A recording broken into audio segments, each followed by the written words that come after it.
మీ బానిసత్వాన్ని మీరే పోగొట్టుకోవాలి. అందుకు దేవుడి మీద కానీ మహానుభావుల మీద కానీ ఆధారపడవద్దు.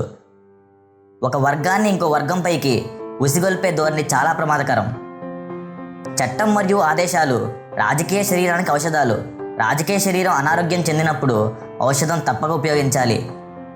నేను నా దేశం, ఈ రెండిట్లో నా దేశమే ముఖ్యమైనది. వినయం మరియు శీలం లేని విద్యావంతుడు మృగం కంటే ప్రమాదకరం.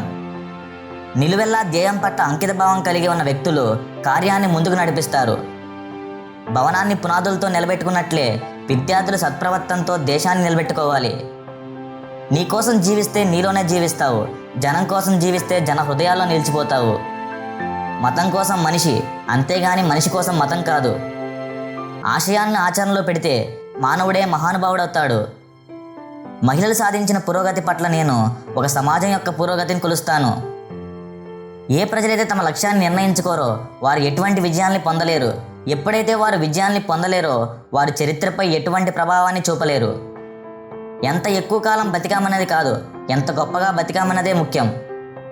ఓటు హక్కు ద్వారా పోరాడి రాజులవుతారో అమ్ముడుపోయి బానిసలవుతారో నిర్ణయం మీ చేతుల్లోనే ఉంది. మేకల్ని బలిస్తారు కానీ పువ్వుల్ని బలివ్వరు. కులం పునాదుల మీద ఒక జాతిని కానీ నీతిని కానీ నిర్మూలించలేము.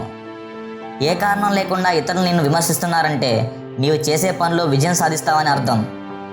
రాజ్యాంగాన్ని నమ్ముకుంటే ప్యూన్ నుండి రాష్ట్రపతిని చేస్తుంది. మతాన్ని నమ్ముకుంటే మళ్ళీ నిన్ను బానిసగా తయారు చేస్తుంది. నేను హిందూ మతంలో పుట్టాను కానీ నేను హిందూగా చావను.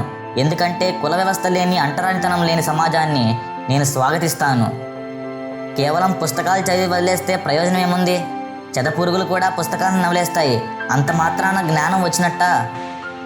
ధర్మపాలితమైన సమాజం కోసం సంస్థాగతమైన వ్యవస్థలు సమాజంలో నిర్మాణం కావాలి.